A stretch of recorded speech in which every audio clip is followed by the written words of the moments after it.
Operation सिंदूर का असर अभी तक खत्म नहीं हुआ है। भारत की कार्रवाई से बौखलाए पाकिस्तान ने झूठ बोलने में कोई कसर नहीं छोड़ी।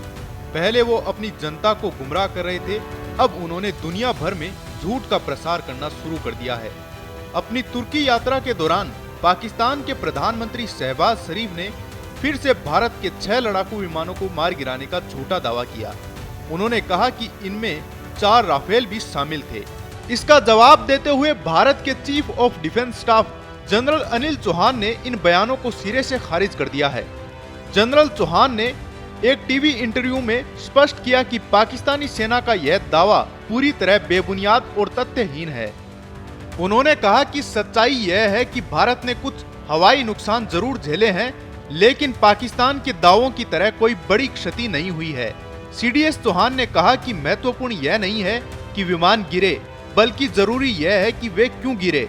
इससे हमें अपनी रणनीतियों को समझने और सुधारने का मौका मिला। हमने अपनी गलतियों से सीखा, बदलाव किए और 2 दिन बाद जवाबी कार्रवाई की। इससे पहले भारतीय वायुसेना के वायु संचालन महानिदेशक एयर मार्शल AK भारती ने भी मीडिया को संबोधित करते हुए कहा था कि किसी भी संघर्ष में नुकसान होना स्वाभाविक है। हालांकि उन्होंने यह साफ किया कि सभी भारतीय पायलट सुरक्षित लौट आए और कोई बड़ा नुकसान नहीं हुआ। वहीं प्रधानमंत्री नरेंद्र मोदी भी इस मुद्दे पर अपना रुख स्पष्ट कर चुके हैं।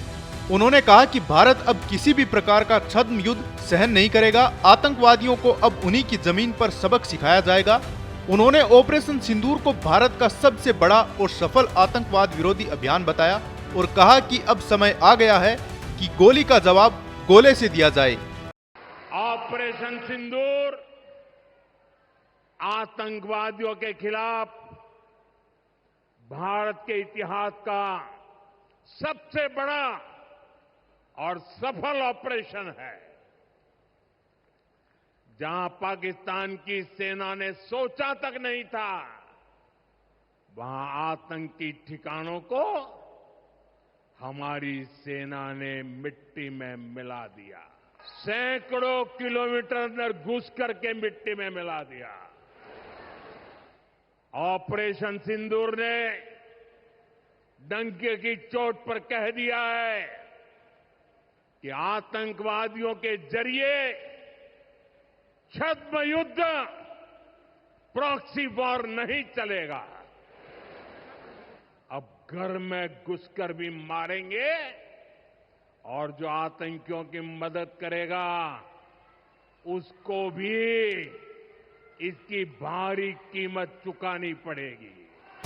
इस पूरे घटनाक्रम ने यह साफ कर दिया है कि पाकिस्तान की ओर से फैलाए जा रहे दावों में कोई सच्चाई नहीं है। भारत न केवल सैन्य दृष्टि से तैयार है, बल्कि रणनीतिक स्तर पर भी आगे की सोच के साथ काम कर रहा है। जहां एक और पाकिस्तान झूठे आंकड़े पेश कर रहा है, वहीं दूसरी ओर भारत सबूत और रणनीति के साथ आगे बढ़ रहा है।